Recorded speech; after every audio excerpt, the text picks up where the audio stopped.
పెళ్లి తర్వాత శాంతి లేకపోవడానికి కారణము రకరకాలుగా కుటుంబాలు మంచివి కాదనో, లేకపోతే గ్రహ దోషాలనో, లేకపోతే కాలసర్ప దోషాలు, కుజ దోషాలు ఇలాంటి వలన కొన్ని రకాల దోషాలు ఎవరు నివారించలేరు.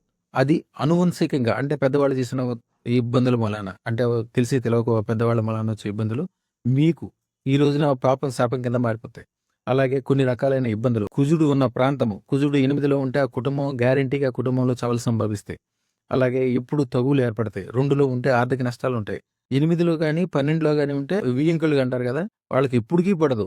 ఈళ్ళ కుటుంబంతో వాళ్ళకి పడదు. వాళ్ళ కుటుంబంతో వీళ్ళకి పడదు. ఇట్లాంటి ఇబ్బందులుంటాయి. ఇయన్నీ కూడా ఇబ్బందులనేవి, ఈ చెడులనేవి, ఈ చీకటనేది దగ్గరికి కూడా రాకుండా ఉండాలంటే కోటి సూర్యుల యొక్క వెలుగునిచ్చే అదృష్టతన దానంతోటి జీవితం అద్భుతంగా మారద్ది. నా దగ్గర వచ్చినోళ్ళు చూడండి ఎన్నో సంవత్సరాల క్రితం విడిపోయిన కుటుంబాలు బ్రహ్మాండంగా కలిసి ఇండస్ట్రీలు, వ్యాపారాలు అద్భుతాలు సాధించారు. ఇంత నీచంలో ఉన్న ఎన్ని ఇబ్బందులున్నా కుటుంబంలో విపరీతమైన శాంతి, సుఖము, ఆనందము, ఆరోగ్యము, ఐశ్వర్యము కలగాలంటే అదృష్టతను దారిన ఒకటే మార్గము.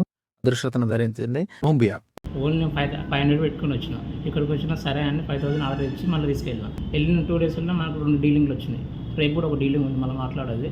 మంచి సపోర్ట్ కూడా ఇస్తుంది మా ఫ్రెండ్ కూడా. మంచిగా నడుస్తుంది రియల్ ఎస్టేట్. లాకెట్ తీసుకున్నాము.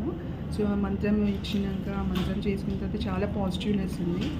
మా హస్బెండ్కి కూడా అంటే అన్నీ పాజిటివ్గా అనిపిస్తుంది. రియల్ ఎస్టేట్లో సక్సెస్ఫుల్గా మీన్స్ ఎండింగ్లో వచ్చాయి. 15 years నుంచి మార్కెట్లో స్ట్రగుల్ అవుతా ఉన్నాము. ఇప్పుడు మీ దగ్గరికి వచ్చాక ఆల్మోస్ట్ పెద్ద హ్యూజ్ ప్రాజెక్ట్స్ అవుతాయి సార్. మా ఛానల్కు లైక్, షేర్, సబ్స్క్రైబ్ చేయండి. మీ అదృష్టం మొదలవుతుంది. అదృష్ట జ్యువెల్స్ను సందర్శించండి. ఏఎస్ రావు నగర్, కాప్రా, హైదరాబాద్.